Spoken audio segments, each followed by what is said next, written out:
இந்திய அணி திணறிக்கிட்டு இருக்கு. சுமன் கில் பார்த்தீங்கன்னா தேவையில்லாத ரன் அவுட்டு. ஜெய்ஸ்வால் போன மேட்சும் ஒன்றும் விளையாடல, இந்த மேட்சும் ஒன்றும் விளையாடவே இல்லை. நம்ம டீமில் வந்து பார்த்தீங்கன்னா எது மாற்றங்கள் இருக்கும் அப்படின்னு சொல்லிட்டு எதிர்பார்த்தோம். இங்கிலாந்து அணியில் பார்த்தீங்கன்னா 4 மாற்றங்கள் வந்து செஞ்சுருந்தாங்க. நம்ம அணியில் பார்த்தா சாயும் எடுத்திருக்காங்க, கருண் நாயரும் எடுத்திருக்காங்க. ஏன்னா 3 பவுலர் வச்சு உங்களுக்கு போதுமா அப்படின்ற கேட்குற நிலமையில தான் இருக்குது. எல்லாத்தையுமே நம்ம ஃபுல்லாகவே பார்த்துடலாம். ஹாய் மக்களே, நான் உங்கள் ஷாம். நிறைய பேர் வீடியோ பார்க்குறீங்க, லைக் அண்ட் சப்ஸ்கிரைப் பண்ணாமல் பார்க்குறீங்க. லைக் அண்ட் சப்ஸ்கிரைப் பண்ணிட்டு பார்த்தீங்கன்னா ரொம்பவே சந்தோஷமாக இருக்கும். அதாவது இந்திய அணி பார்த்தீங்கன்னா திணறிக்கிட்டு இருக்காங்க. மழை வேற குறுக்கந்த கௌசிக் வந்தா அப்படிங்கிற மாதிரி பார்த்தீங்கன்னா மழை வந்து செஞ்சு விட்டு போயிடுச்சு. பார்த்தீங்கன்னா பிச்சை இன்னும் இதாக்கிட்டு போயிடுச்சு அப்படின்னே சொல்லலாம். ஏற்கனவே வந்து பேட்டுக்கு வந்து பாலும் வராது, ஒன்றும் வராது, பல பிரச்சனைகள் இருக்கும். இதில் இது குறுக்க வந்து பேய் வந்து நிற்கிதுன்ற மாதிரி பார்த்தீங்கன்னா மழை வேற வந்துட்டு இருக்கு. மழை வராது அப்படின்ற மாதிரி சொல்லிட்டு இருந்தாங்க. இப்போ பார்த்தீங்கன்னா மழை குறுக்க வந்து 2-3 டைம் வந்து மேட்சே நிறுத்திடுச்சு. இப்போ இந்திய அணி தரப்பில் பார்த்தீங்கன்னா 204 ரன்கள் எடுத்திருக்காங்க, 6 விக்கெட் போயிருக்கு. நம்ம பிளேயிங் லெவனை வந்து பற்றி பல டைம் பேசியிருந்தோம். என்னடா எப்போ என்ன மாதிரி பிளேயிங் லெவன் இருக்க போது நம்ம சொல்லியிருந்தோம். அங்குசாமி பிரசித் கிருஷ்ணா உள்ள வருவார் அப்படின்ற மாதிரி நம்ம சொல்லியிருந்தோம். சர்துல் தாகரை ட்ராப் பண்ணிடுவாங்க, அட்லீஸ்ட் வந்து சாய் சுதர்சன் அல்லது பார்த்தீங்கன்னா கருண் நாயருக்கு யாருக்காச்சும் ஒருத்தருக்கு மீண்டும் ஒரு வாய்ப்பு இருக்கும். அது இல்லாமல் ஆகாஷ் தீம் வந்து ரிட்டர்ன் ஆயிடுவார். ஹர்ஷ்தீப் சிங்க்கு ஏதாச்சும் வாய்ப்புகள் இருக்கலாம். குல்தீப் கூட எதிர்பார்க்கலாம். இருந்தாலும் ட்ரிப்பு கூட்டு போன மாதிரி செஞ்சு விட்டுருவாங்க அப்படின்னு சொல்லிட்டு நம்ம நினச்சிருந்தோம்.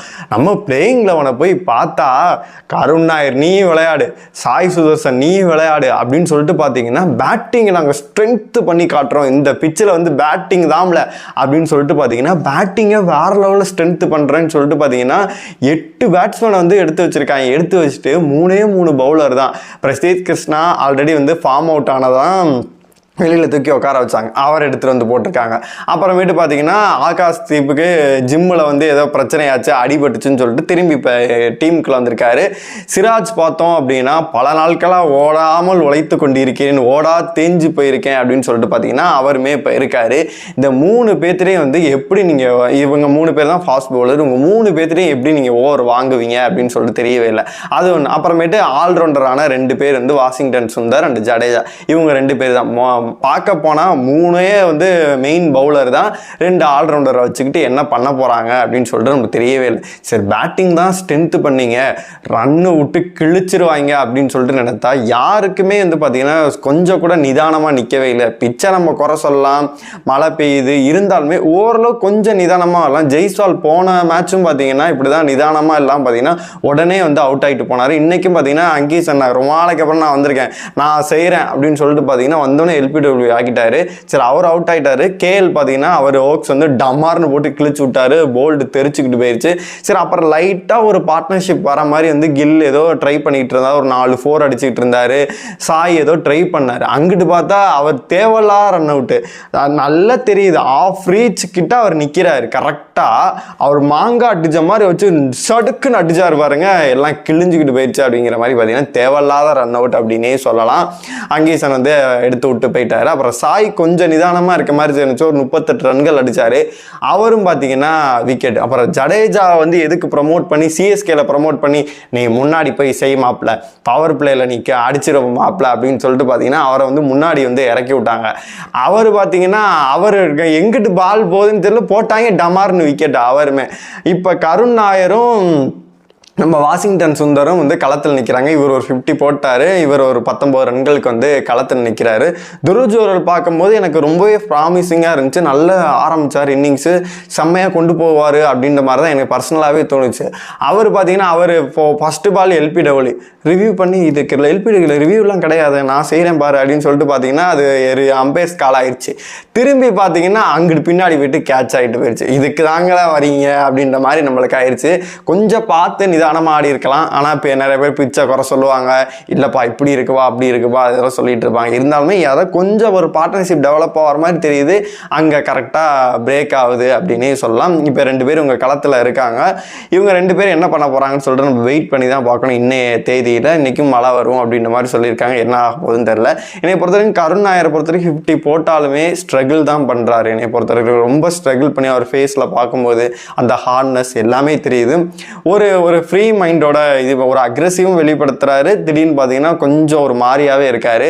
என்னை பொறுத்த வரைக்கும் ஃபர்ஸ்ட் செஷனில் இன்னைக்கு அவர் காலி ஆயிடுவார் அப்படின்ற மாதிரி தான் தோணுது. அதிகபட்சம் 204லேருந்து இப்போ ஆகாஷ் தீப் இருக்கிற நிலைமை, சிராஜ், பூம்ரா இருந்தால் டக் அவுட் ஆகும். அப்புறம் இங்கே இருக்க நிலைமையில என்னை பொறுத்த வரைக்கும் பார்க்கும்போது அதிகபட்சம் இங்கேருந்து ஒரு 60 ரன் தேத்துறது பெரிய விஷயமா இருக்குன்ற மாதிரி தான் தோணுது. பர்சனலாக இவங்க 2 பேர் நின்று பார்ட்னர்ஷிப் போட்டு கருண் நாயருக்கு ஒரு மீண்டு எழுந்து ஒரு 100 ஒரு 150 போட்டார் அப்படின்னா நல்லா இருக்கும். வாசியும் வந்து போன மேட்ச்ல வந்து 100 போட்டிருக்காரு. அவரை கொண்டு கிளைமேக்ஸில் 8ஆவதுல கொண்டு இறக்கி ஒரு 5ஆவது இடத்துல இறக்கி விட்டு 5 டவுனில் இறக்கி விட்டு அவர் நல்ல ரன் உங்களுக்கு அடிச்சு கொடுத்துருக்காரு. அவரை கொண்டு திரும்பி எங்கிட்டோ கொண்டு இறக்கிட்டு இருக்கீங்க. அது என்ன ஆர்டரு அப்படின்னு சொல்லிட்டு நம்மளுக்கு தெரியவே இல்லை. என்ன பிளேயிங் லெவன்ல இன்ன வரைக்கும் என்னால் கண்டுபிடிக்க முடியல அப்படின்னு தான் சொல்லணும். அதனால வந்து இவங்க ஒரு என்னைய பொறுத்த வரைக்கும் ஒரு 7 மணி வரைக்கும் இவங்க தாக்கு பிடிச்சி ஒரு 350 தேத்துனாங்க அப்படின்னா இங்கேருந்து ஒரு 150 ரன்கள் அதிகமாக நான் சொல்கிறேன். அவ்வளோ ரன் தேத்துனாங்க அப்படின்னு நல்லாயிருக்கும். ஆனால் அப்படியெல்லாம் பண்ண மாட்டாங்கன்னு சொல்லி நம்ம நல்லாவே தெரியும். 330லேருந்து 370 40 ரன்னுக்குள்ள 6 விக்கெட்லாம் போயிருக்காங்க. அந்த மாதிரியான டீம்லாம் இருந்திருக்கு. அதனால் என்னை பொறுத்துட்டு வாய்ப்புகள் குறைவு. அதிகபட்சம் 280 300 அடித்தாவே பெரிய விஷயம் அப்படின்ற மாதிரி தான் இருக்குது. பிச்சும் அதே மாதிரி தான் நான் முன்னாடியே சொல்லியிருந்தேன்.